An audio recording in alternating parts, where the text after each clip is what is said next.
Salut à tous, moi c'est Vincent, et aujourd'hui on va parler d'un sujet grave, un sujet qui fait peur, un sujet qui fait mal. Aujourd'hui, on va parler tatouage. Alors effectivement, dans la vidéo d'aujourd'hui, on va parler tatouage, mais on va parler d'une technique particulière de tatouage qui s'appelle le freehand. Mais avant ça, je tenais à remercier du fond du cœur tous les gens qui sont abonnés à ma chaîne. Je vous invite à le faire si c'est pas déjà fait. En tout cas, merci beaucoup, ça me motive un truc de ouf. La dernière vidéo de parapente que j'ai fait a super bien marché. Voilà, je vous remercie beaucoup, ça fait vraiment plaisir. Pour ceux qui ne me connaissent pas encore, vous avez le droit à ma petite intro, c'est parti!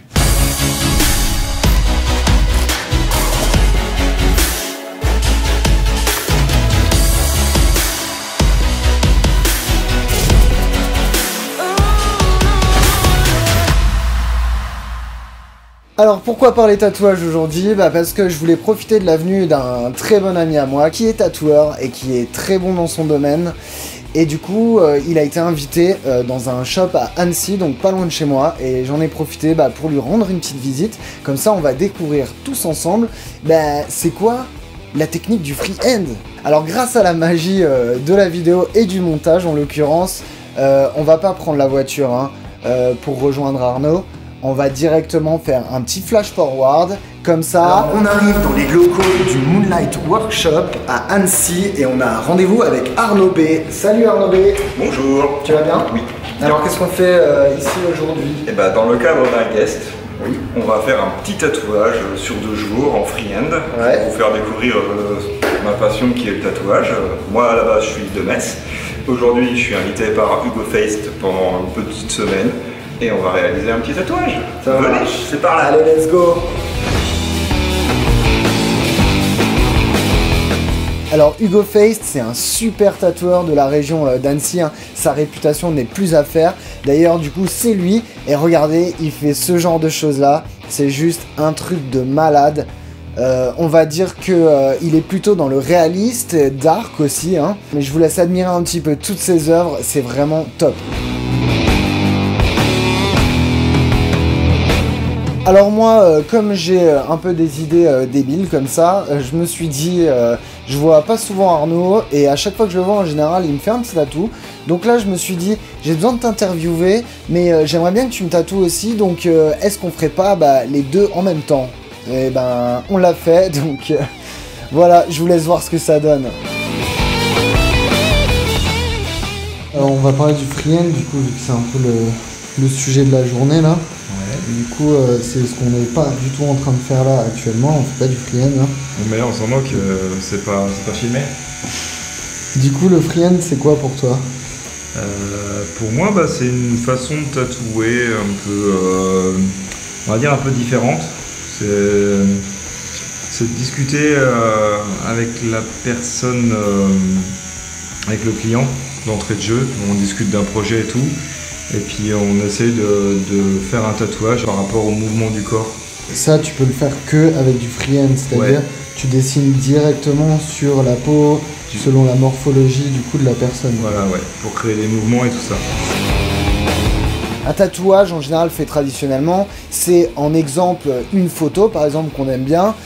On va la décalquer, la plaquer du coup sur la zone du corps où on a envie de se faire tatouer, et en gros après on n'a plus qu'à repasser sur les lignes. Bon, enfin je dis il n'y a plus qu'à, c'est quand même plus compliqué que ça, mais en l'occurrence le freehand, il n'y a pas d'histoire de décalquer quoi que ce soit. On vient directement sur la peau avec des crayons, on dessine comme ça directement en utilisant un peu les formes du corps pour avoir quelque chose d'harmonieux.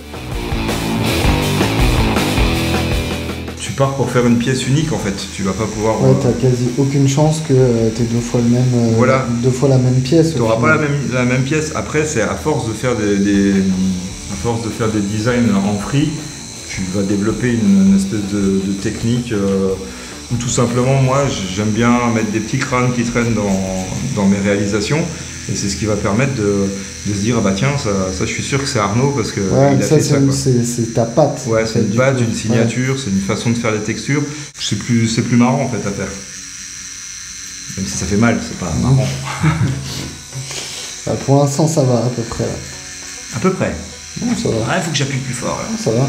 Là, je souris et tout, même. Ouais, parce qu'il y a une caméra Parce que voilà, c'est ça. Sinon, je serais.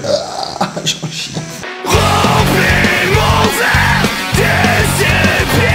J'ai dessiné un petit croquis avec les éléments qu'il me donne.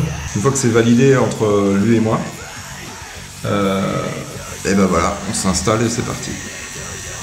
En fait, c'est ça qu'il faut chercher, quoi. C'est une espèce d'harmonie et de dynamisme dans le design. Je commence à dessiner. Alors, il y a plusieurs techniques. Moi, j'utilise plusieurs couleurs.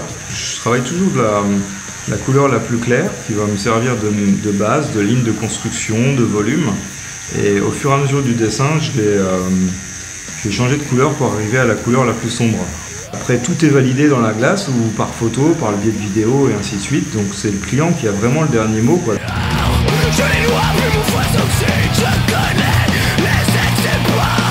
Oh ouais, si ça va, pour bien le crâne et tout, si je le croise comme ça, ouais, j'aime bien, j'aime beaucoup.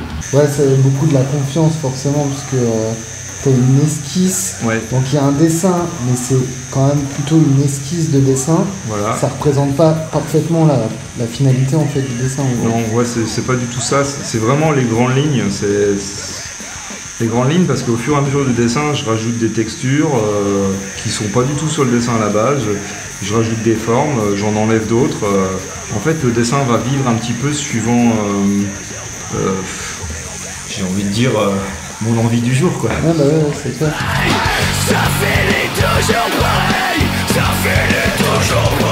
Je commence du bas et je monte. Et une fois que j'arrive en haut, mes structures sont finies. Et après, je reviens, je contraste, je remets des couleurs, mais au moins toute ma base est montée.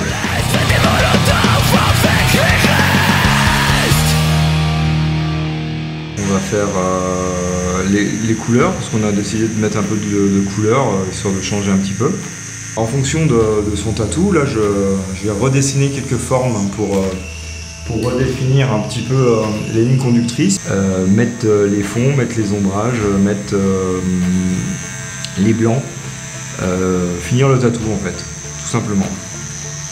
Comme son but c'est de faire un bras entier, on va pas clôturer le tatou de façon trop nette, on va le laisser ouvert de façon à pouvoir ramifier des pièces pour le futur. Donc, histoire qu'elles puissent se connecter entre elles. Qu'elles se connectent et que ça fasse pas une pièce finie, une autre, des lignes de construction, et puis au final ça rend pas assez dynamique. Que là ça va être vraiment, en fait une fois que tout le tatou sera fait, ça fera vraiment qu'une seule grosse pièce.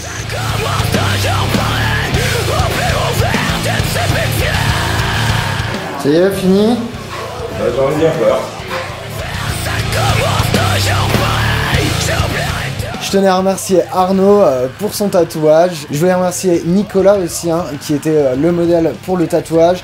D'ailleurs, franchement, il a grave assuré, il s'est pas plaint une seule fois. Et du coup, son tatouage est complètement incroyable, moi j'adore. N'hésitez pas à me dire ce que vous en pensez dans les commentaires. J'espère que cette vidéo vous a plu, c'était un petit peu différent de ce que je fais d'habitude, mais en tout cas moi c'est un truc qui me passionne pas mal et je ferai sûrement d'autres vidéos sur d'autres formes d'art comme ça, pour vous faire découvrir un petit peu tout ça. En tout cas, n'hésitez pas à vous abonner à la chaîne, hein, mettez un petit like et un petit commentaire. On va toujours un peu d'alcool sur le tatou. Pour stabiliser les couleurs.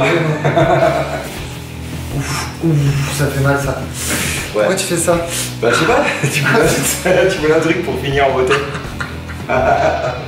C'est très violent, mais ça arrête le saignement, ça rebouche les pores de la peau, ça évite que ça soigne de trop. Mais ça fait un mal de chien. Ouais, c'est ça. Bon, merci mon ami, on se dit à la prochaine, et puis allez voir un petit peu ce qu'il fait sur Insta, un peu partout, voilà, ça défonce. Merci mon pote. Merci mec, à bientôt. C'était un plaisir, je vous remercie et je vous dis à très vite.